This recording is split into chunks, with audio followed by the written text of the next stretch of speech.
avoka nanga Yesu yoleyo nelakanga ofanda pembeni ya papa okata makambo nanga.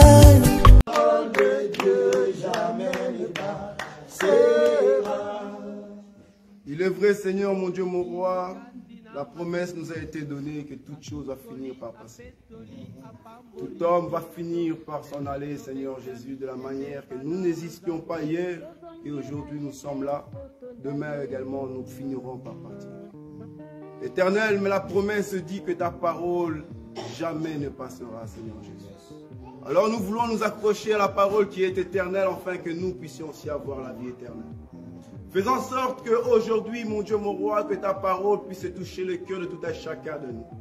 Fais en sorte que nous puissions recevoir ta parole et que ta parole puisse se produire dans nos cœurs, Seigneur Jésus. Que réellement nous puissions la mettre en pratique, réellement nous puissions également la comprendre. Nous croyons que dans les derniers temps, Seigneur Jésus, dans là où nous sommes, personne ne peut enseigner son concitoyen. La promesse déclare que toi seul, tu pourras nous enseigner. Et nos cœurs, Seigneur mon Dieu, mon roi, se tournera vers toi. Alors je prie, oh mon Dieu, mon roi, que tu fasses grâce à tout un chacun de nous, ainsi qu'au prédicateur qui va prêcher également, que cette parole puisse changer également sa vie. Au nom de Jésus-Christ de Nazareth, et tous les élus disent Amen. Amen. Amen. Pour la révéler, Seigneur. Voilà. C'est tout un plaisir de me retrouver devant vous. C'est un plaisir de vous revoir. Donc, c'est ma première prédication après le Covid qui est venu et ainsi de suite. Et je suis dans la joie, je suis béni également de vous voir tout à chacun. J'espère que Dieu vous fait vraiment du bien là où vous êtes. Vous savez, nous avons des combats dans ce monde. Il y a des moments difficiles. Chacun de nous peut passer des temps difficiles. Mais l'objectif, la promesse des élus, la promesse des enfants de Dieu, c'est qu'ils ne pourront jamais manquer du pain. Amen. Parce que réellement, on peut vivre dans ce monde, mais aucun homme peut dire que l'enfant d'Abraham, le descendant d'Abraham, a manqué le pain.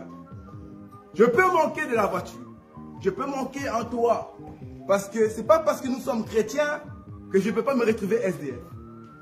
Ce n'est pas parce que je suis chrétien que je ne peux même pas me retrouver en tant que chômeur. Non, la promesse n'est pas le cas. On peut être chômeur en étant chrétien. On peut être en prison en étant chrétien. On peut souffrir, être stérile en étant chrétien. Je peux prier pour la délivrance, pour la guérison de mon fils, mais mon fils n'est pas guéri. Mais je suis toujours chrétien. Cela ne veut pas dire que l'Éternel m'a abandonné. Cela ne veut pas dire que l'Éternel ne me connaît pas. Beaucoup perdent la foi dans les temps difficiles. Beaucoup réellement leur foi devient tortueux lorsque dans leur couple, dans leur vie quotidienne, sont en train de passer des persécutions. C'est à ce moment-là que nous devons voir les véritables chrétiens. Et tu vas prier en disant que David a dit, l'Éternel est mon bon berger. Je ne manquerai de rien. Mais comment ça se fait que je manque beaucoup de choses aujourd'hui? Comment ça se fait qu'il me manque du travail? Comment ça se fait qu'il me manque d'enfants, le mariage? Oui, ça peut te manquer. Dieu ne t'a pas promis que cela ne te manquera pas. Dieu a promis que les enfants d'Abraham, on peut être jeune et vieillir. Il ne manquera jamais le pain. C'est le pain que nous ne manquera jamais. Ce n'est pas le pain d'Aldiv, de Colorado ou de Carrefour, frère. Ça, tu peux aussi le manquer. Ça, tu peux le manquer. C'est le pain qui vient de Bethléem. C'est ce pain-là que nous ne manquerons jamais. Si un chrétien manque du pain, nous comprenons qu'il n'est pas le nôtre. Ah. Je dis vrai ou pas? Amen. Si quelqu'un dans sa maison, il manque du pain, frère, il n'est pas le nôtre. Voilà. Parce que chez nous, le pain ne peut pas manquer. Voilà pourquoi il dira que je suis venu pour apporter l'épée et non la paix. Beaucoup croient que non, on va sortir des couteaux pour commencer à faire la guerre. Non, non, non, non. Quand Jésus dit qu'il est venu apporter l'épée et non la paix, il est vrai. Il n'est pas venu pour porter la paix, il est venu porter l'épée. Mais de quelle épée qu'il parle? Parce que pour comprendre l'épée, faut demander à Gédéon. Parce que Gédéon, à un moment donné, il avait des problèmes, frère. Les mendiants l'ont entouré. Il ne savait pas comment s'en sortir. Mais Dieu lui dit, viens, vas-y au camp des mendiants. Je vais te montrer quelque chose. Quand Gédéon part, il s'assoit, il écoute. La Bible déclare qu'il y avait deux camarades. Un qui va se réveiller et dire, j'ai fait un songe. Et j'ai vu qu'il y avait le pain, un gâteau de pain d'orge qui venait dans le camp des mendiants. Et ça a tout dévasté. Ça a tout détruit. Mais ce songe, je ne le comprends pas. Voilà pourquoi maintenant un homme, son camarade va introduire, va expliquer le songe. Il va dire que le pain que tu as vu, c'est l'épée de Gédéon. Donc nous comprenons que l'épée, c'est aussi le pain. Quand Jésus dit, je suis venu apporter l'épée et non le pain, non la paix, il veut dire que je suis venu apporter la parole. C'est cette parole qui donne la victoire. Lorsque nous avons l'épée, nous avons la parole, nous avons la victoire, frère. J'ai mon cœur en paix. Voilà. Beaucoup ils cherchent à avoir la paix de ce monde. Mais Jésus n'est pas venu apporter cette paix-là. Il est venu apporter l'épée, la parole. Amen.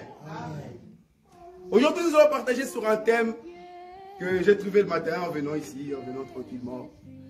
Parce que parfois, je n'arrive pas à préparer un message. Moi, ça vient comme ça. Selon les circonstances, ça vient. Et puis, je dis, ok Seigneur, j'ai compris le message.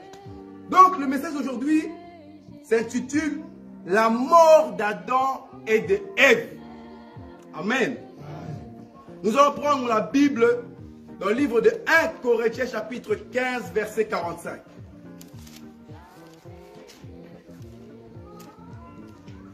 Je lis au nom de Jésus. Amen.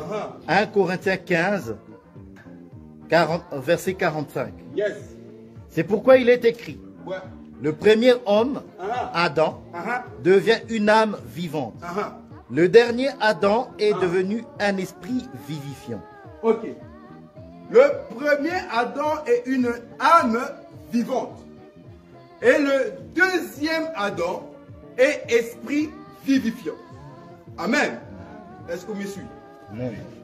Donc, la Bible dans le livre de 1 Corinthiens chapitre 15, 45, on nous montre qu'il y a deux types d'Adam. Voilà. Il y a deux types. Il y a un qui a l'âme vivante, qui apporte l'âme vivante, et l'autre qui va apporter l'esprit vivifiant. Ok. Or, on va prendre maintenant le livre de 2 Timothée, frère. 1 Timothée chapitre 2. 1 Timothée chapitre 2, verset 13 à 14. Verset 13 à 14. Voilà. Je lis au nom de Jésus. On va expliquer maintenant les deux types d'Adam. Car Adam a été formé le premier, Ève ensuite. Oh. Et voilà. ce n'est pas Adam qui a été séduit, c'est la femme qui, séduite, s'est rendue coupable des transgressions. Ok. Elle sera néanmoins sauvée en devenant mère. Amen. Si elle persévère avec modestie dans la foi, dans la charité et dans la sainteté. Amen. On nous parle qu'il y a deux types d'Adam. Il y a le premier Adam et il y a le deuxième Adam. Mais le bien-aimé Timothée nous dit que Dieu a formé Adam en premier et en deuxième, Dieu n'a pas formé d'autres Adam. Dieu a formé Ève en deuxième. Donc il y avait seulement deux personnes que Dieu a formées. Il y avait Adam et il y avait Ève. Mais on nous dit qu'il y avait un qu'on appelle le premier Adam et le deuxième qu'on appelle le deuxième Adam. Nous allons expliquer ces choses et exhorter le peuple du Seigneur par rapport à ce thème que j'intitule la mort d'Adam et la mort de Ève. Parce que c'est à travers leur mort, si on comprend comment Adam est mort, c'est ainsi qu'on peut avoir la vie. Car c'est tout un mystère caché. Et je dis ici que le deuxième Adam, en réalité, ce n'est que Ève. Ce n'est que Ève que Dieu a créé en deuxième. Parce que vous êtes d'accord avec moi que Dieu a formé Adam. Et ensuite, Dieu va prendre la côte d'Adam. la chose qui est invisible aux yeux, la chose que l'homme ne voit pas, pour former une deuxième personne. Et qu'on appellera Ève. Et Ève, c'est la faiblesse d'Adam. Ève, c'est l'explication d'Adam. Donc, il y a le Père. Et il y a la faiblesse du Père. Il y a le Père et il y a l'explication du Père. Parce que le Père ne peut pas pécher. Le Père ne peut pas être un transgresseur. On ne peut pas le tuer parce qu'il a transgressé. Le Père, on ne le tue pas. Amen. Mais la faiblesse peut être séduite. La faiblesse, on peut la tuer. Nous allons expliquer ces choses petit à petit. Amen. Amen. Nous sommes en train de dire, Dieu va former Adam et Dieu va prendre la côte qui s'appelle Ève. Mais maintenant, remarquez, parce que c'est leur mort qui m'intéresse ici. Nous sommes en train de poursuivre la mort pour expliquer ces choses-là. Vous allez voir que Adam, avant de mourir, Adam était comment? Nu. Amen. Et la Bible dirait que lorsqu'il va manger le fruit défendu, les yeux d'Adam vont s'ouvrir. Et il va se rendre compte qu'il est nu. Et ensuite, il va courir ses vêtir. Ce sont les mouvements que j'ai mis ici. Il va être, les yeux vont s'ouvrir, il va remarquer qu'il est nu. Ensuite, Adam va courir pour se vêtir. Et après, il va laisser cacher. Vous comprenez ces choses? Or, ici au premier Adam, qu'on est en train d'expliquer, c'est le royaume que moi j'appelle ça le royaume joyeux. Et le deuxième Adam, c'est là qu'il appelle le royaume souffrant. Pourquoi je dis royaume souffrant? Parce que nous sommes ici.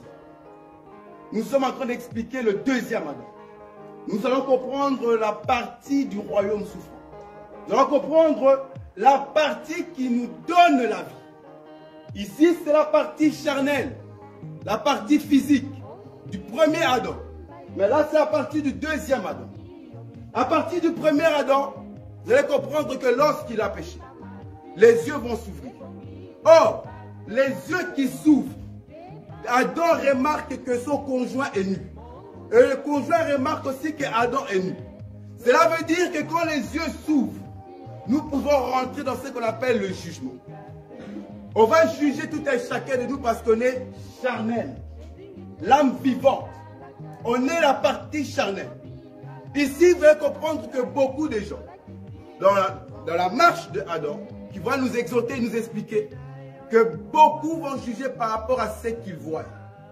Je sais voir ta nudité, mais j'aurais du mal à voir ma nudité. Pour dire que beaucoup vont te juger, frère. Pour dire que beaucoup vont te condamner.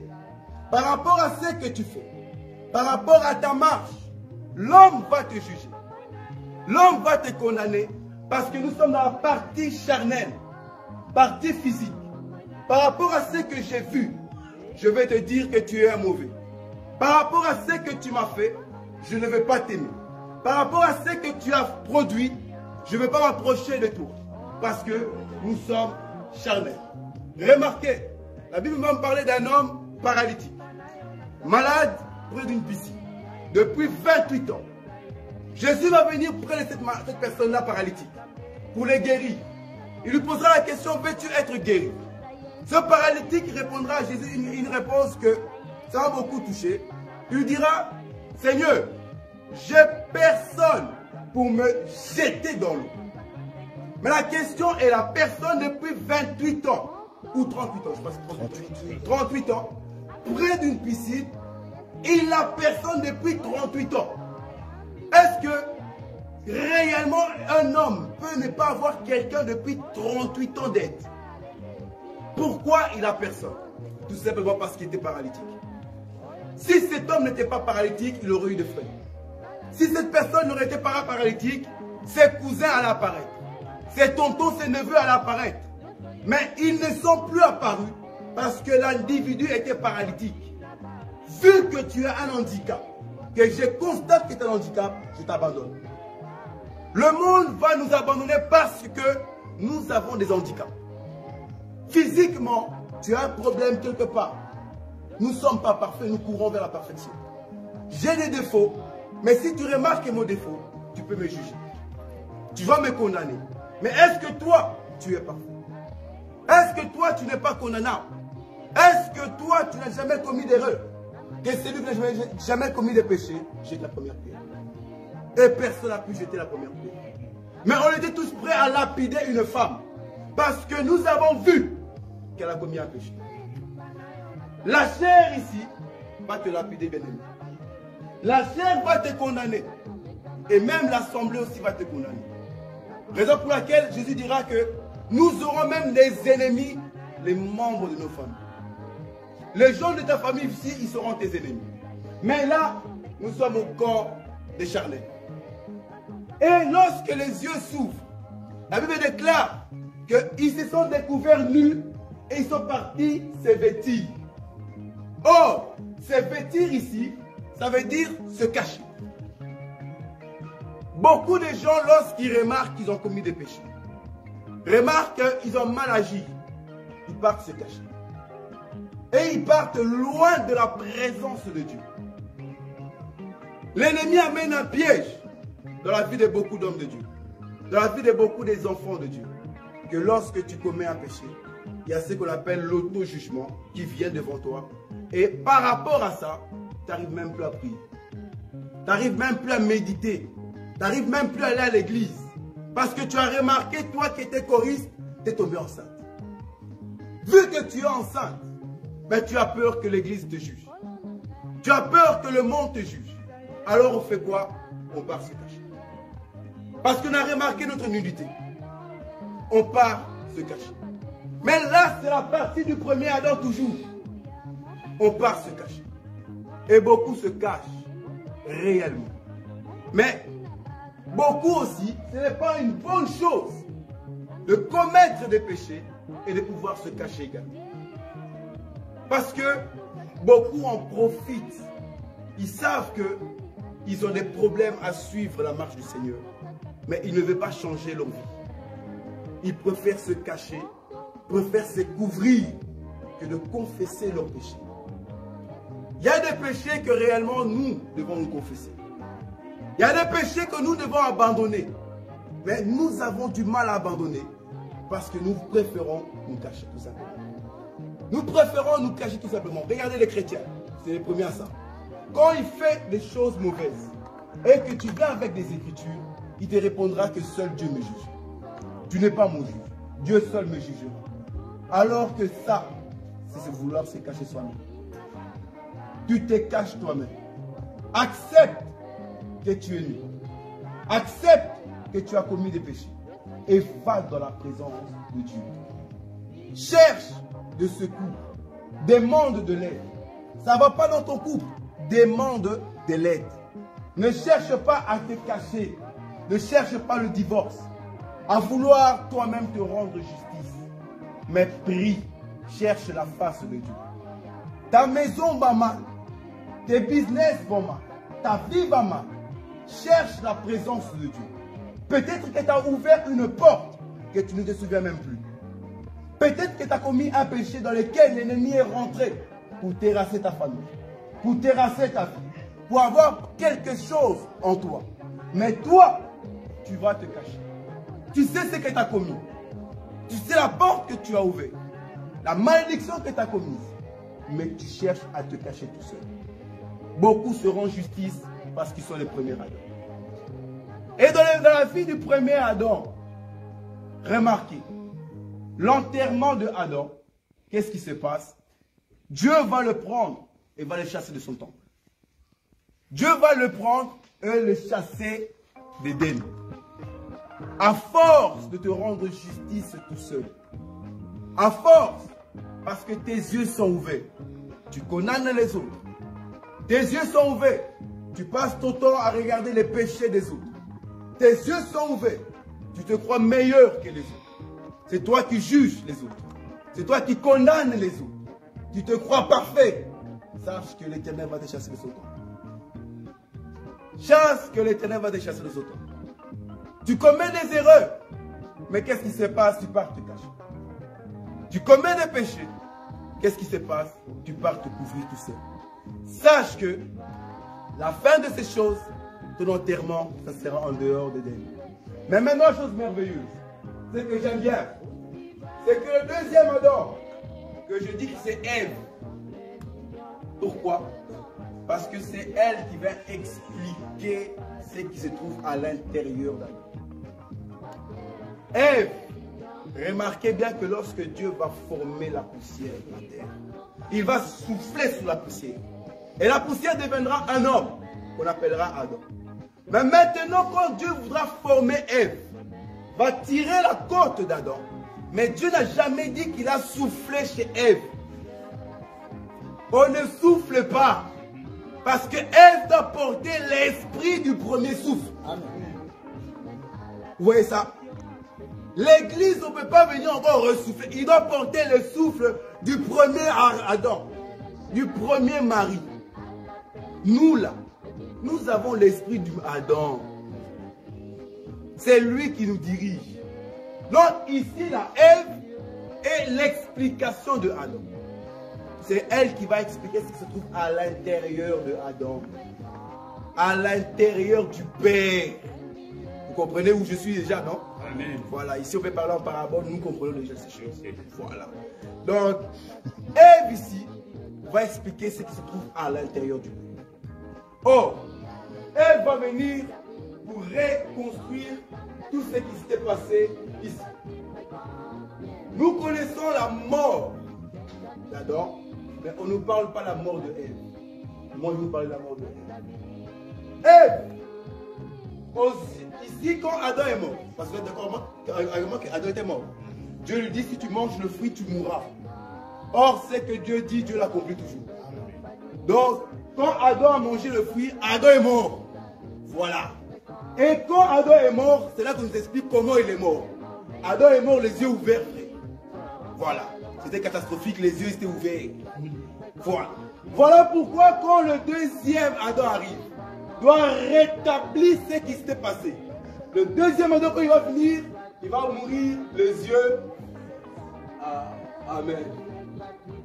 Il doit mourir les yeux fermés, frère. Parce que nous, aujourd'hui, nous devons mourir les yeux fermés. Cela veut dire qu'avant, j'ai jugé mon frère. Cela veut dire qu'avant, je te condamnais. Avant, je t'accusais. Mais vu qu'aujourd'hui, je suis dans le camp de Adam souffrant, je suis dans le camp de deuxième Adam, je suis un homme aveugle. Qu'est-ce que cela veut dire? Cela veut dire quoi? Marchez selon l'esprit et vous n'accomplirez pas. Ici, j'accomplirai les idées de la chair parce que j'étais séduit. Par rapport à ce que je vois, je suis séduit. Le monde m'attire, alors le monde me séduit. Je peux être avec une femme, je suis marié, mais demain, je vais sur l'internet et je vois la femme qu'il me fallait, la femme de mes visions là, elle est là. Et puis le cœur commence à battre. Et comment à battre? Et puis tu deviens séduit. Les gens sont séduits par rapport à ce qu'ils voient. Par rapport à ce que tu vois, frère, tu es séduit. La séduction commence d'abord par tes yeux. Si tu ne vois pas, tu ne peux pas juger la chose. Dans le noir, tu ne peux pas être séduit, tu ne vois rien. C'est quand la lumière s'ouvre, je vois, je suis séduit. Beaucoup ont été séduits à cause des yeux. Mon mari était bien, il travaillait, mais il a fait un accident. Aujourd'hui, il est devenu un légume. Il est assis, je dois le pousser sur une chaise, et je regarde gauche à droite, on commence à me séduire, on commence à me draguer, je suis attiré. Mais l'homme que tu aimais hier est toujours le même. La personne n'a pas changé. Mais par rapport à ce que tu vois qu'il est devenu handicapé. Tu vois qu'il n'a plus la force. Alors tu préfères commencer à chercher ailleurs. Parce que les yeux nous trompent beaucoup. Marchez selon l'esprit et vous n'accomplirez pas le désir de la chair. Ça veut dire que si je ne marche pas selon l'esprit, j'accomplis le désir de la chair. Et comment je marche selon l'esprit? Je ne juge pas par rapport à ce que je vois. Heureux l'homme qui ne juge pas par rapport à ce qu'il voit. Beaucoup condamnent parce qu'ils voient.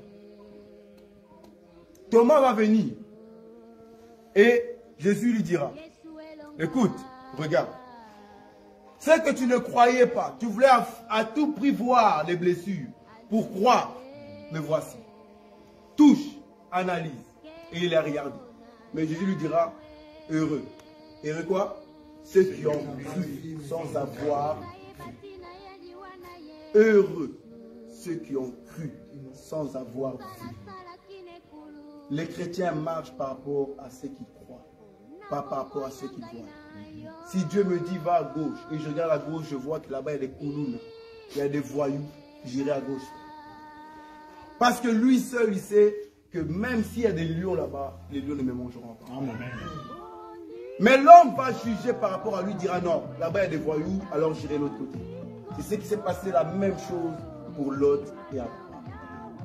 Par rapport à ce que tu as jugé Sodome et Gomorrhe, tu es parti. Or que là-bas en partant Sodome et Gomorrhe, ta femme va mourir. On juge par rapport à ce qu'on voit. Nous continuons en disant ceci. Ici, j'aimerais exhorter que les chrétiens doivent avoir les yeux fermés et marcher selon l'esprit pour ne pas accomplir les désirs de la chair. Et ensuite, ici, Adam était vêtu, Adam était habillé. En d'autres termes, Adam pouvait que donner la sémence corporelle. Je vais essayer de monter pour ici. Adam étant vêtu, ça veut dire qu'Adam ne se déshabille pas. Ok? Or, la bénédiction, c'est la nudité du Père. Si Adam reste vêtu, il ne peut pas donner la vie. Il ne peut pas donner la bénédiction. Tout ce que Adam a pu commettre comme des enfants, c'était des enfants charnels. Vous remarquez que ici, c'est ça qu'on appelle le corps. Parce que notre premier vêtement, c'est notre corps. L'esprit est déshabillé. Mais c'est le corps qui habille l'esprit. Et ici, Adam meurt nu. Pourquoi? Ici, la nudité de Jésus explique beaucoup de choses.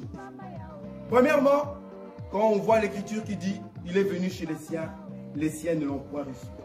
Cette écriture parle de Joseph que Jésus-Christ vient pour accomplir, n'est-ce pas? Vous allez remarquer que Joseph, en étant avec le peuple d'Israël, Joseph était vêtu.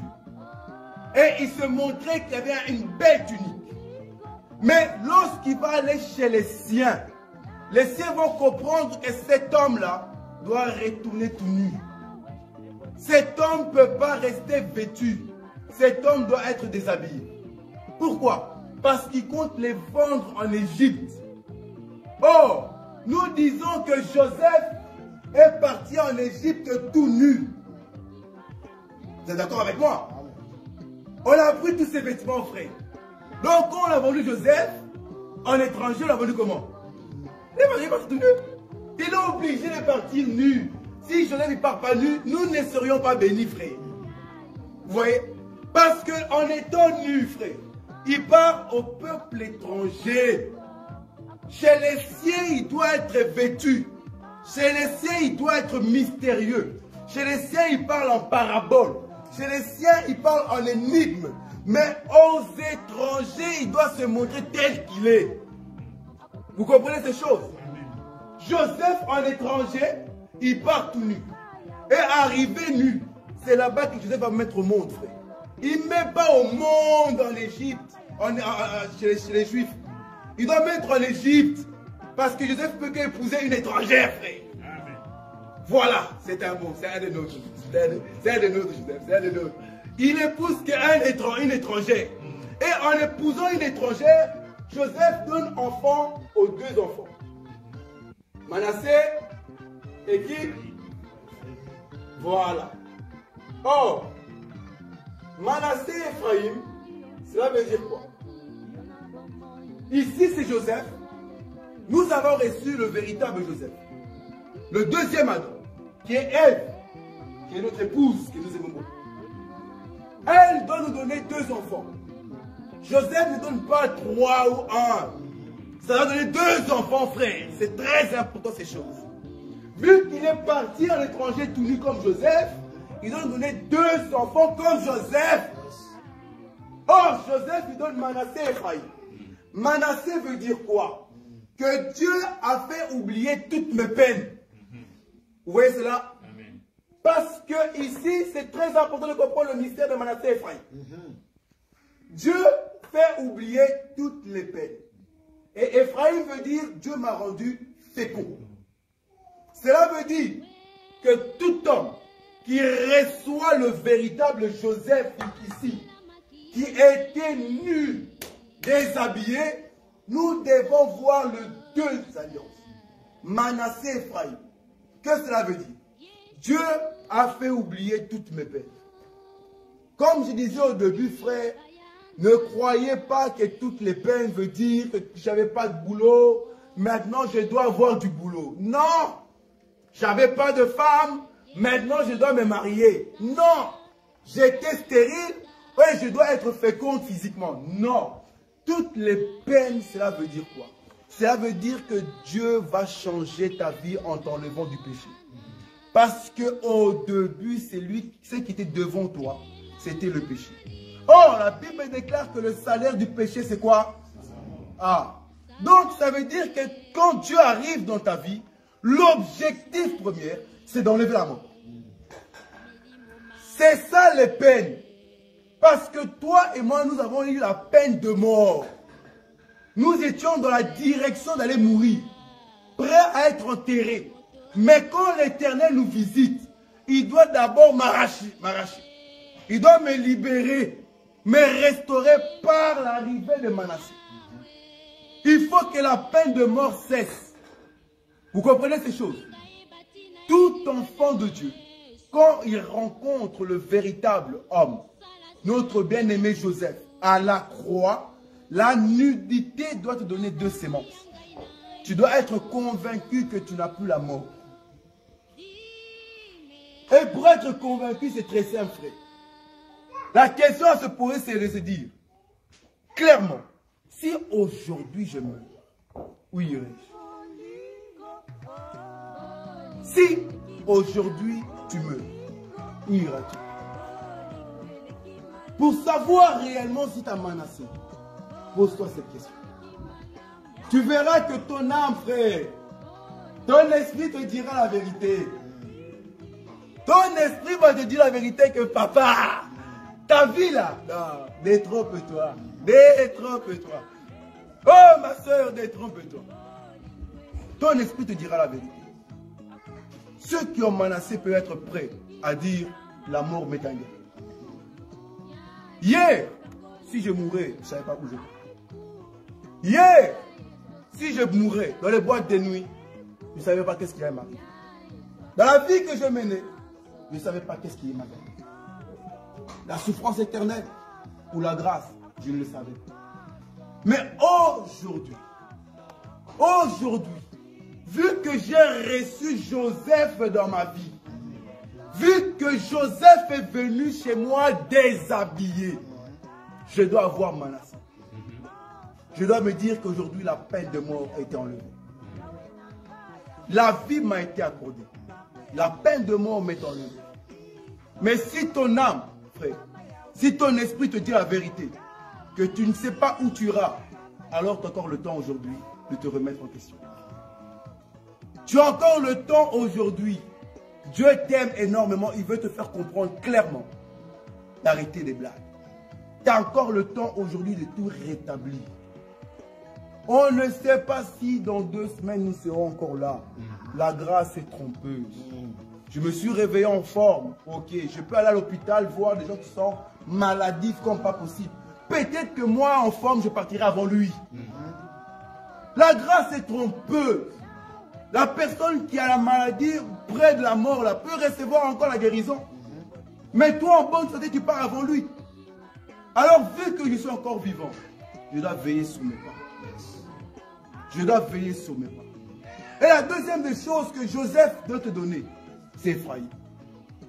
Ephraïm, ça veut dire que Dieu m'a rendu fécond. Et n'oublions pas, parce que Manassé a 2 aspects. Manassé a 2 aspects. D'abord, c'est de mettre fin aux souffrances et aussi aux problèmes de la maison. Regardez, on va lire. Je vais le lire. Genèse chapitre 41. Voilà. Ah, il est devant moi. Remarquez ceci, ce qu'il dit. Joseph naquit Joseph 2 fils qui lui enfanta Asnath, fille de Potiphar, prêtre d'On.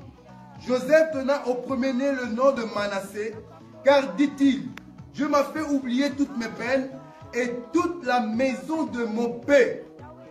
Donc Dieu doit aussi te faire oublier. Genèse 41, verset 51. Genèse 42, verset 51. 42, 51. Donc ça veut dire que comme Manassé fera oublier toutes tes peines, et doit aussi faire oublier les peines de ta maison. Or, quand on parle de la maison de mon père, là où nous sommes nés, là où nous avons grandi, cela veut dire quoi? Ça veut dire ton caractère, ta nature, ton comportement. Parce que dans la maison de mon père, c'est là que j'ai eu le caractère. C'est là que j'ai eu l'éducation. Ma nature provient de là. La source vient de là. Et quand on dit que Manassé doit faire oublier toutes ces choses-là, cela ne parle pas seulement de la peine de mort qui était sur toi, mais également aussi de ton caractère, de ton comportement. Beaucoup de chrétiens viennent dans l'œuvre du Seigneur avec toujours leur mauvais comportement. Le suiveur de jupons qu'il étayait dans le temple du Seigneur, il continue à suivre des jeunes filles. La fille qu'elle étayait avec ses trucs de mini-jupes vient de l'assemblée encore avec des mini-jupes. Donc nous comprenons que Manassé n'est pas en toi. Nous comprenons que tu n'as pas reçu la sémence de Manassé. Il y a des sœurs qui sont vraiment très culottées.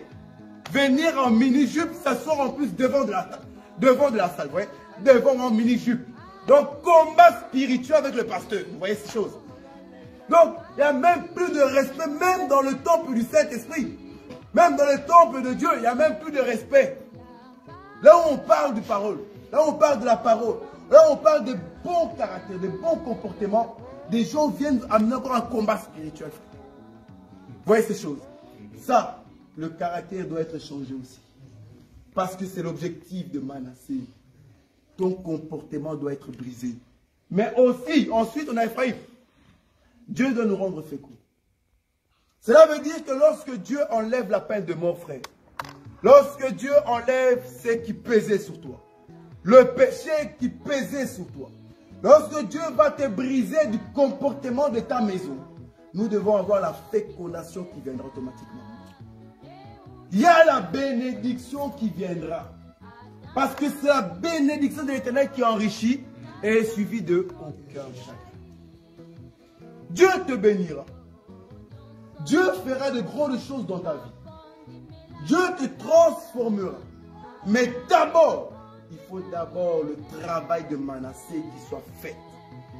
Lorsque le travail de Manassé est fait, automatiquement, Ephraïm va venir pour te rendre fécond. Ephraïm va venir pour t'élever. Parce que là, frère, lis-moi la Bible puisque tu l'as devant toi. Lis-moi l'œuvre d'Ephraïm. Lis-moi ça. Genèse chapitre 42, verset 52. 51, 52. 52 maintenant. 41, 52. Oui. Et il donna au second le nom d'Ephraïm. Il donna au second le nom d'Ephraïm. Car dit-il, Dieu m'a rendu fécond dans le pays de mon affliction. Dans le pays de mon affliction. Donc Dieu te rend fécond, mais où? Dans le pays où tu as été humilié. Dans le pays où on t'a négligé. Dans le pays où on disait que tu ne serviras à rien. Dans le pays où on dira que tu ne te marieras pas. Dans le pays où on dira que tu n'avanceras pas. Ce sera dans ce pays-là que Dieu va te rendre fécond. Parce qu'il faut que les barbares changent de parole. Il faut qu'ils disent, oh non, cet homme c'est l'homme de Dieu. Dans les pays où tu as négligé, c'est là que Dieu va t'élever. C'est ça l'œuvre de Manassé. C'est ça l'œuvre de Manassé. Il faut que ceux qui ont mal parlé puissent voir en toi que tu as quelque chose du Seigneur. C'est lui qui t'ont jugé en disant que non, cet homme-là, c'est fini pour sa vie, il ira en prison, il mourra en prison. C'est ces personnes-là qui doivent changer leur langage. L'œuvre de Manassé, d'Ephraïm. Ce n'est pas ailleurs, mais c'est toujours dans le pays de ton affliction. Amen. Ça, c'est l'œuvre de Manassé. D'Ephraïm. Merci beaucoup. Et après, nous devons voir que la différence de la chair, quand je disais que là, quand nous sommes dans la chair, nous ne sommes pas encore près de Dieu. Quand nous péchons, nous partons nous cacher loin de Dieu. Or, ici, nous devons arriver près de Dieu. Parce que, vous allez comprendre avec moi, que lorsque Adam a été mort, le deuxième Adam, il est mort publiquement. Il a été déshabillé, nu publiquement. Le premier Adam, quand il s'est trouvé nu, il s'est parti se cacher, se couvrir. Mais Dieu va amener le deuxième Adam. Il va enlever ses vêtements. Il va le ramener tout nu. Et il va le mettre devant le public. Le publier publiquement. Vous voyez? Cela veut dire que dans nos vies, Dieu doit t'amener devant le peuple. Le peuple doit te juger. Le peuple doit voir le changement dans ta vie. Il faudrait publiquement qu'on puisse voir que cette personne n'a plus de vêtements. Quand je dis que cette personne-là n'a plus de vêtements, ça veut dire qu'il n'a plus de cachotterie. Le caractère a été brisé. Le caractère a été changé.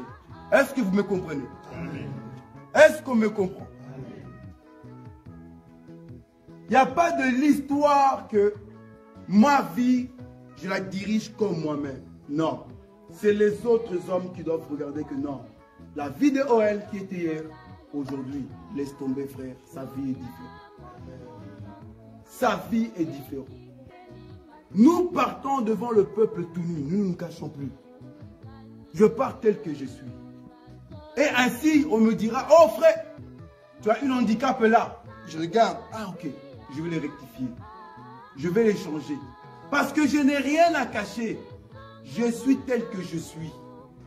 Si mon père s'est mis tout nu, je dois me mettre tout nu. Il n'avait rien à cacher. On voulait le juger, mais on ne savait pas comment le juger parce qu'il n'avait rien à cacher.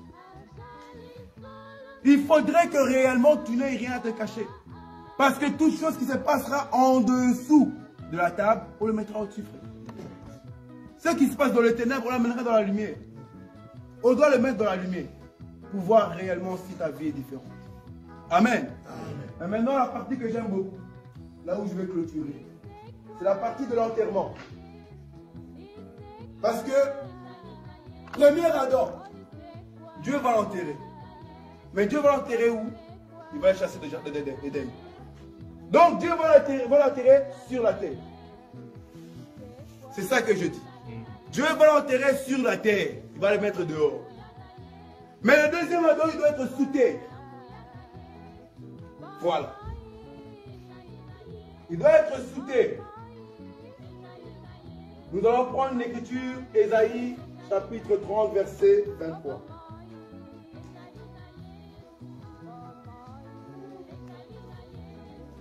Ésaïe chapitre 30, verset 23. Je lis au nom de Jésus. Amen. Alors il répandra la pluie sur la semence que tu auras mise en terre, et le pain que produira la terre sera savoureux et nourrissant. En ce même temps, tes troupeaux paîtront dans des vastes pâturages. Amen. Amen. Ok. Ici, c'est la partie souffrante. C'est la partie souffrante. Que j'ai dit, c'était le royaume de souffrance. Ici, c'est le royaume charnel. Les gens s'amusent, les gens font ce qu'ils veulent. Ils sont dirigés par rapport à leurs désirs charnels, par rapport à leurs pulsions, par rapport à leurs envies. Et ils n'ont pas de jugement parce qu'eux-mêmes sont en train de se juger. C'est des désordres.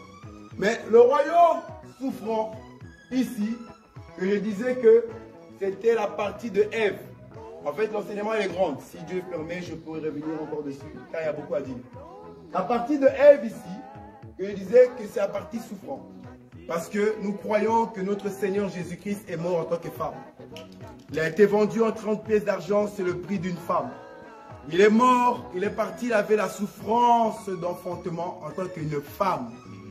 Donc ici, Jésus était une femme. C'est ça que je dis, deuxième Adam qui n'est que Ève, deuxième Adam. Et ici, quand Jésus va donner vie, Jésus donne vie en mourant. Il va expliquer Rachel qui donne vie en mourant. Amen. Mais la plus importante que je suis ici, on va clôturer par là, c'est la partie de l'enterrement. La partie de l'enterrement, c'est ça qui sera plus difficile. Parce que la Bible dit que si l'Éternel ne bâtit une maison, celui qui la bâtit travaille en vain. Mais quelle est la maison que l'Éternel doit bâtir? Parce que beaucoup de pasteurs prennent ce verset lorsqu'ils ont construit toute leur maison, l'église de 45 mètres. Et quand ils ont fini la construction, ils disent, ah, l'Éternel a bâti sa maison. Ouais, l'Éternel a bâti sa maison. Non. La maison que l'Éternel bâtit, frère, ce n'est pas la maison de 4 murs. Ce n'est pas non plus ta maison de construction parce que tu as jeûné, veillé, prié et tu as construit une maison, tu dis, ah, voyez-vous, accomplissement de l'Éternel. Si l'Éternel a bâti une maison, celui qui travaille en vain. Ben, là, ça a été bâti, donc c'est gloire au Seigneur. Non, frère. La maison que Dieu a bâtie, frère, c'est tout un homme. Qui dira, détruisez ce temple et je le bâtirai dans 3 jours. Il parle que de son propre corps. C'est cette maison-là que Dieu a bâtie.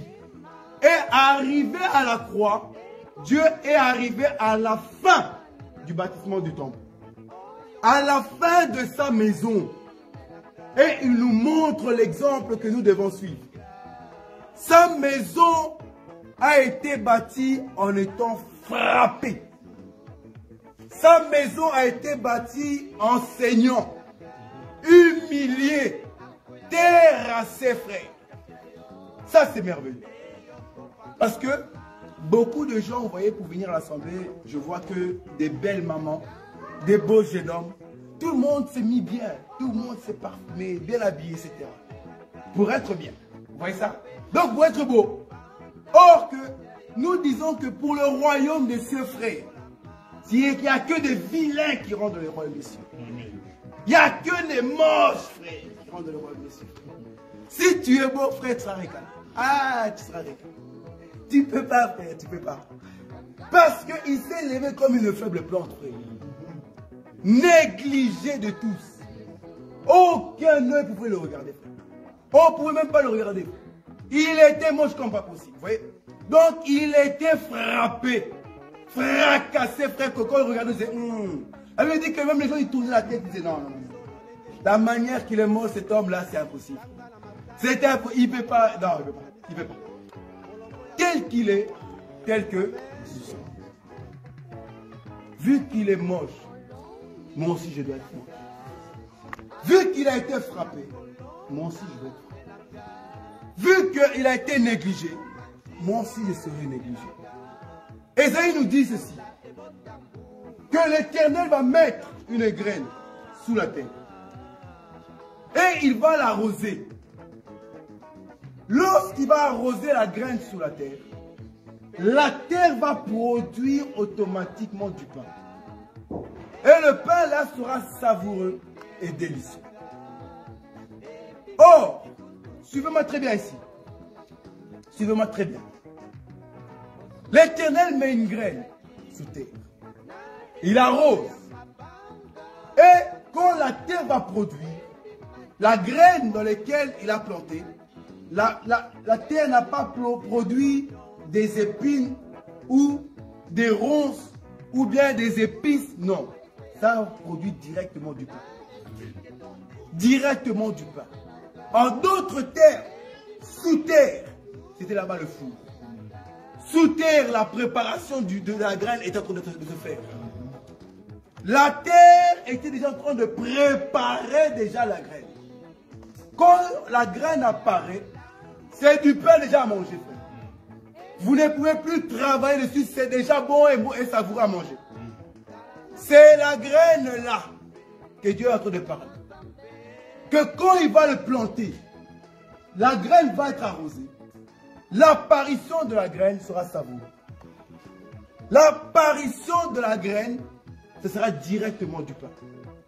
Pour que vous et moi, nous puissions le manger. Mais vu que je suis en train d'exhorter, évidemment, ça parle de cet homme. Mais je vais exhorter ici. Parce que tel qu'il est, tel que vous êtes aussi. Nous devons être prêts à accepter d'être plantés sous terre. Que cela veut dire? Ça veut dire qu'il y a un temps où Dieu lui-même a enlevé son fils.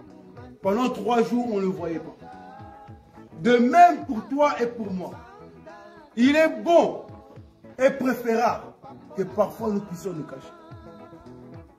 Accepter que Dieu te cache.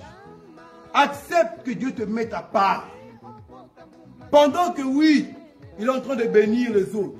Ou pendant que les autres sont en train de se marier ou autre. Les autres sont en train de fêter ou autre. Toi, accepte que Dieu est en train de travailler dans ta vie. Toi, accepte d'être sous terre. Sous terre, ça veut dire que le monde ne me voit pas, frère. Là où tu as planté la graine, le monde ne sait pas le voir. Là où le frère, le pasteur, le bien-aimé frère et soeur vont planter une graine. Si tu ne me dis pas où tu l'as planté, je ne le saurai pas. Ça veut dire que quand Dieu va te planter, le monde ne saura pas où tu es. Mais Dieu seul sait où tu es. Juste le plant, celui qui plante, comment on appelle les gens qui plantent? Le semeur, non? On peut dire semeur. Juste le semeur qui connaît où il a semé. Quand lui va venir venir arroser, lui seul sait pourquoi il arrose la terre qui est là. Moi, je peux avancer et dire, mais oh, il est en train de mettre de l'eau sur la terre vite. Le semeur, il sait qu'il a mis une graine là-bas. Là où Dieu t'a mis, Dieu seul sait où il t'a positionné. Amen. Là où Dieu t'a mis, ne regarde pas le monde, regarde seulement la main de Dieu. Beaucoup de gens, le problème qui se passe, c'est qu'ils veulent sortir avant le temps de Dieu. Beaucoup refusent d'être sous terre, veulent toujours les matchs vus, veulent être vus. Beaucoup sont en train de souffrir parce qu'ils n'attendent pas le temps de Dieu. C'est ça le problème de beaucoup de chrétiens. Ils meurent parce qu'ils n'attendent pas le temps de Dieu. Ils ne veulent pas que Dieu le brise. Ils ne veulent pas rester dans la prière. Ils ne veulent pas rester dans la retraite. Ils ne veulent pas rentrer en veillée. Ils ne veulent pas méditer, ils ne veulent pas prier. Mais ils veulent toujours que Dieu fasse. Ils veulent ça apparaître, mais ils ne veulent pas disparaître. Or, quand Dieu te plante, Dieu seul sait pourquoi il t'a planté. Dieu seul sait pourquoi il t'a planté. Là où tu es sous terre, tu es tout seul, c'est vrai. Il fait chaud, la souffrance augmente, c'est vrai. Quand tu es sous terre, tu souffres. C'est le temps de brisement. C'est le temps de ressembler à un homme moche. C'est le temps d'accepter que le soleil te brise. C'est le temps d'accepter les souffrances, l'humiliation. C'est le temps de l'accepter. Mais beaucoup ne veulent pas accepter l'humiliation. Beaucoup ne veulent pas. Ils sont célibataires, ils sont en train de voir l'âge avancer. Alors ils veulent prendre le premier homme qui arrive. Or que non, c'est cet homme-là qui te détruira ton âme. Parce que tu ne veux pas rester sous terre. Réellement, beaucoup ne veulent pas rester sous terre. Ils ne veulent pas que Dieu les cache. Ils ne veulent pas. Ils veulent que Dieu les montre. Mais quand tu pars avant le temps, l'ennemi va te détruire. L'ennemi va te détruire. C'est comme si quelqu'un qui venait recevoir le Seigneur aujourd'hui et directement il fait quoi? Il va au village pour attaquer le grand marabout du village. En mode de, oh, je suis en Christ, j'ai été baptisé, je vais prier sur le marabout. Tu vas être tué. Tu vas être tué. Les 7 fils de Séba ont voulu faire la même chose. Parce qu'ils n'ont pas voulu le brisement de Dieu. Ici, je vais venir réellement pour dire, comme je vous ai dit depuis au début, c'est en venant que j'ai reçu le message. Je ne sais pas qu'est-ce qui se passe dans la vie de tout un chacun de nous. Mais j'aimerais forcer, j'aimerais encourager quelqu'un d'accepter le temps où tu es encore sous terre. Laisse que le monde ne te connaisse pas. Laisse que le monde ne te voie pas. mais il y a un homme qui te voit. Il y a un homme qui t'arrose matin, midi et soir. Lui seul, sait où tu te trouves. Ta vie peut être difficile.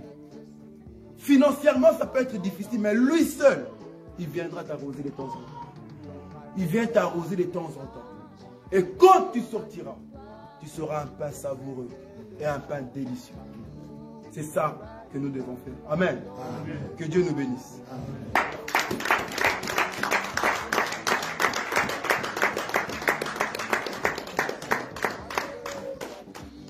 La prière ou pas prière? Ok. Nous allons prier. Pour nous lever.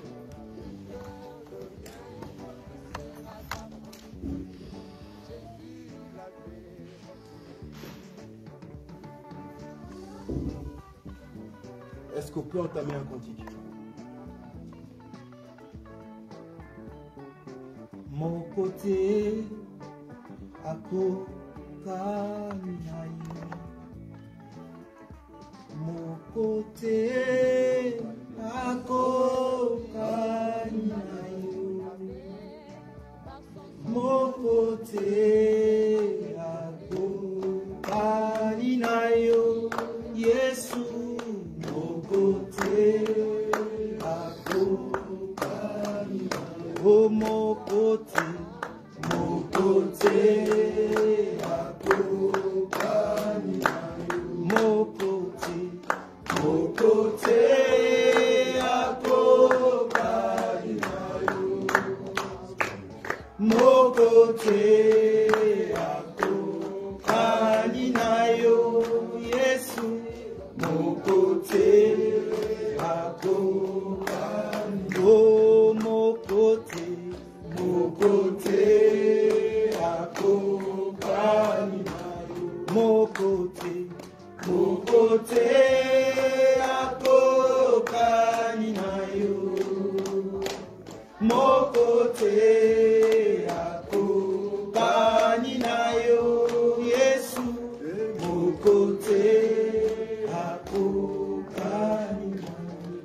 Nous allons prier, nous allons demander à Dieu de pouvoir changer nos vies. Nous allons demander à Dieu de pouvoir transformer nos vies. Que réellement nos vies soient transmissibles.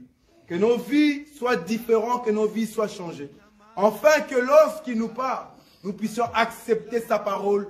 Que nous ne puissions pas nous cacher comme Adam. Élevons nos voix et prions au nom de Jésus-Christ de Nazareth. Notre Père, nous prions, oh mon Dieu, afin que tu puisses nous briser, Seigneur Jésus. Nous voulons que tu puisses encore parler à nos cœurs. Nous voulons que tu puisses encore changer la vie de chacun de nous, Seigneur. Nous voulons que tu fasses de nous des êtres nouveaux, oh Yahweh. Que tu fasses de nous de nouvelles créatures, Père éternel. Que aujourd'hui, mon Dieu, mon roi, que lorsque ta parole m'a franchi, que je puisse être totalement restauré, que je puisse la recevoir, afin qu'il me rend libre. Oui, Seigneur, je refuse de me cacher. Je refuse de me cacher. Je refuse de rejeter ta parole. Mais je veux recevoir, oh mon Dieu, mon roi, un changement radical, un changement de tout cœur, un changement qui m'amènera devant ta présence. Un changement du cœur, oh mon Dieu, mon roi. Oui, restaure mon âme. Oui, restaure mon esprit. Donne-moi la force de t'accepter. Donne-moi la force de t'accepter. Donne-moi la force de venir à toi. Donne-moi la force, oh mon Dieu, mon roi. Que je ne me cache point, mais que je vienne dans la lumière. Que je ne refuse point ta parole, mais que je puisse l'accepter. Que je puisse l'accepter. Brise-moi, oh mon Dieu, pendant que j'ai encore le souffle de vie. Fais de moi ce qui te semble bon. Car il est dit, oh mon Dieu, mon roi, que je suis l'argile devant la main du potier. Donne-moi la forme qui te plaît, Seigneur. Donne-moi la forme qui te plaît. Oui, change ma vie. Oui, change mon cœur. Oui, change mon caractère. Oui, transforme-moi. Donne-moi la force, oh mon Dieu, mon roi. Donne-moi la force, oh mon Dieu, mon roi. Par le nom puissant de Jésus. Par le nom de Jésus-Christ. Nous allons prier afin que l'Éternel puisse ouvrir nos yeux et nos yeux physiques, mais les yeux spirituels. Que nous puissions être des hommes qui marchent selon la spiritualité. Des gens qui jugent par la spiritualité. Les gens qui acceptent la parole de Dieu. Comme je dis, si Dieu te dit d'aller à gauche, même s'il y a des lions, il sait qu'il fermera la gueule des lions. Que nous soyons des personnes qui suivent Dieu et non qui suivent les choses qui frappent les yeux. Et nous allons prier pour cela, que toutes sortes de séductions physiques puissent être loin de nous. Que Dieu nous écarte de toutes sensations physiques, toutes sortes de charnelles, que Dieu nous brise. Élevons nos voix et prions au nom de Jésus-Christ de Nazareth. Oui, Seigneur, mon Dieu, mon roi, j'aimerais marcher, Père éternel, selon l'Esprit. J'aimerais marcher selon ta parole, oh mon Dieu, mon roi. Accomplir tes desseins, Seigneur Jésus. Je refuse de marcher selon la chair. Je refuse de marcher selon mes désirs physiques. Je refuse de marcher selon la séduction, Seigneur mon Dieu. Mais je prie, ô Père éternel, que tu puisses m'orienter et que je sois un homme spirituel. Que je sois un homme spirituel qui marche selon l'esprit et qui ne peut pas accomplir les désirs de la chair. Mais que je marche selon l'esprit. Que je marche selon l'esprit. Ouvre mes yeux, Seigneur. Ouvre mes yeux, oh mon Dieu, mon roi. Que je voie clair. Que je voie clair. Parce que ta parole dit qu'il y a des gens qui ont des yeux pour voir, mais ils ne voient point. Ils ont des yeux pour voir, mais ils ne voient point. Parce qu'ils marchent selon la chair. Parce qu'ils voient selon la chair. Alors j'aimerais, Père éternel, marcher et voir selon l'esprit. Marcher et voir selon l'esprit. Marcher et voir selon l'esprit. Marcher et voir selon l'esprit. Par le nom puissant de Jésus. Par le nom puissant de Jésus. Par le nom puissant de Jésus. Nous t'élèvons, oh mon Dieu, mon roi. Nous te glorifions, ô Père éternel. Nous allons prier, nous allons demander que là où Dieu nous a mis, que nous puissions rester à notre poste. Habakkuk qui dit, j'ai été à mon poste. Alors nous aussi, nous voulons rester à notre poste. Dieu t'a établi sentinelle de ta famille. Dieu t'a établi intercesseur de ta famille. Mais est-ce qu'aujourd'hui tu es encore à ton poste? Est-ce qu'aujourd'hui tu es encore à ton poste? Oui, Samson était à son poste hier. Mais à cause des séductions de ce monde, Samson n'était plus à son poste de protection du peuple d'Israël. Alors nous allons prier que nous voulons rester à notre poste. Là où il m'a mis, c'est là où lui-même me sortira. Je ne sortirai pas tant qu'il m'a dit go. Je ne sortirai pas tant que lui ne m'a pas fait sortir. Je resterai à mon poste. Levons nos prières, levons nos voix et prions au nom de Jésus-Christ de Nazareth. Seigneur mon Dieu, mon roi, nous prions au Père éternel. Enfin que je puisse rester à mon poste, oh mon Dieu, mon roi. Je veux rester à la place où tu m'as établi. Je veux rester l'homme que toi tu m'as établi. Je veux rester l'intercesseur que tu m'as établi. Je veux rester l'homme de prière que tu m'as établi. Je veux rester sentinelle que tu m'as établi. Je veux rester à mon poste, oh mon Dieu, mon roi. Que même si la promesse est tarde, oui, même si la promesse prend du temps, éternel, que je reste à mon poste. Éternel, que je reste à mon poste. Que les choses de ce monde ne m'enlèvent pas de mon poste. Que les choses de ce monde ne puissent pas me détruire. Que les choses de ce monde ne puissent pas me séduire. Mais Seigneur, reste à mon poste. Donne-moi la force de rester à mon poste. Donne-moi la force de persévérer là où tu m'as établi. De persévérer là où je suis. De rester celle que je suis. L'individu que toi tu as mis en moi. La personne que tu as fait que je sois. Seigneur, que je sois la personne que toi tu as établie. Que je puisse accomplir ta parole, mon Dieu. Que je puisse accomplir ta parole, oh mon Dieu, mon roi. Par le nom puissant de Jésus-Christ. Par le nom puissant de Jésus-Christ de Nazareth. La Bible déclare que prier pour les saints. Nous allons prier pour les uns et prier pour les autres. En ce temps-ci, nous allons intercéder, nous allons demander que Dieu donne la force à nos frères bien-aimés qui passent des temps difficiles. Aux personnes que nous ne connaissons pas, aux personnes qui sont peut-être dans cette assemblée qui passent des temps difficiles. Peut-être que la prière qui sortira de ta bouche peut faire quelque chose dans sa vie. Peut-être que l'intercession qui vient de ton cœur peut faire quelque chose dans sa vie. La Bible déclare ceci, qu'une porte grande et efficace m'est ouverte, mais les adversaires sont trop nombreux. La porte m'est ouverte, oui. La porte, elle est efficace, oui. Mais le problème, ce n'est pas la porte. Le problème, c'est le nombre d'adversaires qui sont devant moi. Peut-être que ta prière peut établir encore quelque chose. Peut-être que ta prière peut encore terrasser les adversaires nombreux dans la vie de ton frère, dans la vie de ta soeur. Raison pour laquelle l'Église va prier pour les uns et pour les autres. Demander la grâce de Dieu. Demander la gloire de Dieu. L'intercession, la présence de Dieu dans la vie de qui que ce soit ici. Nous allons nous prendre la main comme nous sommes, ligne par ligne. Le fil par fil. Nous allons faire une file. Peut-être que nos bien-aimés passent des temps difficiles, mais toi tu ne le sais pas. Peut-être qu'il y a des couples qui sont prêts à se terminer, que toi tu ne le sais pas.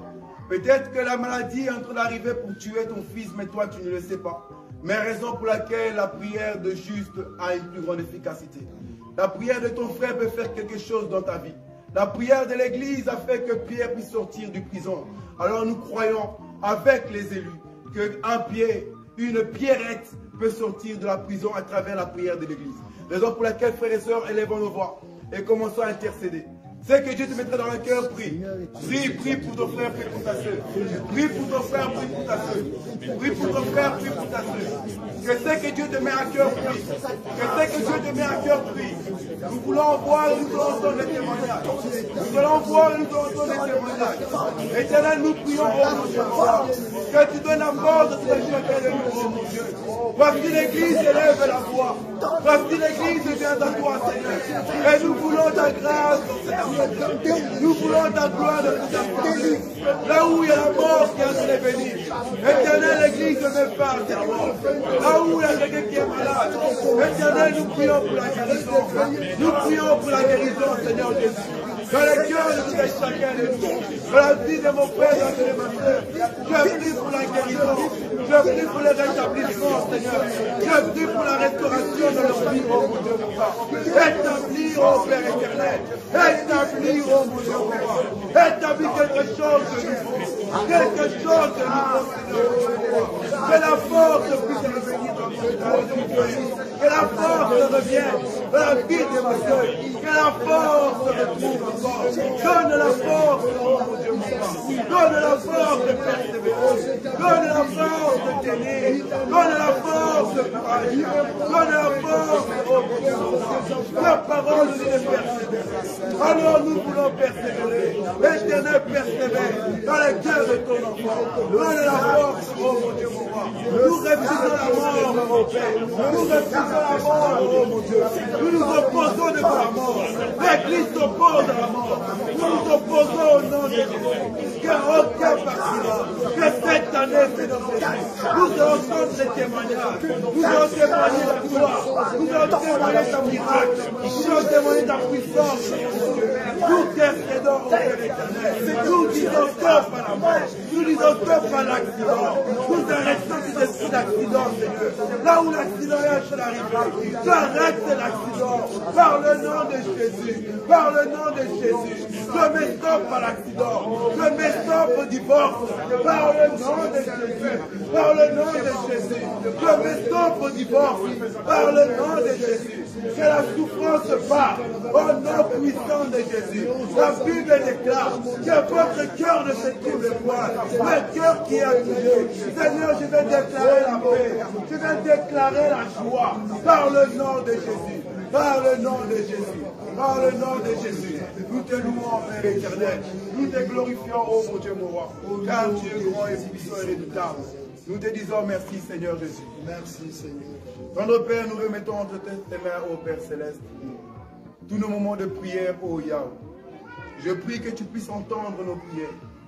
Celui qui a fait l'oreille pour entendre, n'a-t-il pas l'oreille aussi pour entendre nos prières? Celui qui m'a donné les yeux afin que je voie, est-ce que ses yeux ne savent pas voir ses propres enfants?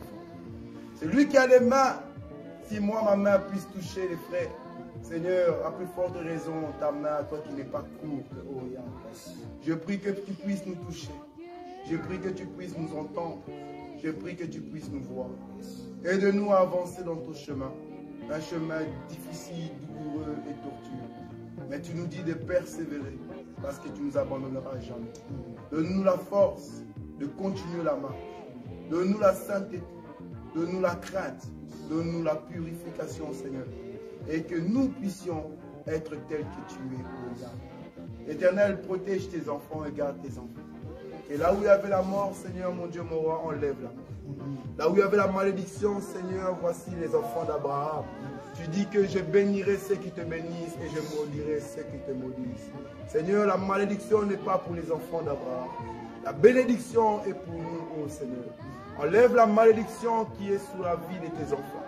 Enlève les blocages qui sont sur la vie de tes enfants et amène des témoignages, oh mon Dieu mon roi. Élève la tête d'un enfant qui a la tête courbée. Élève la tête d'une femme qui a la tête courbée. Et remplis son cœur de joie par le nom de Jésus-Christ de Nazareth que nous avons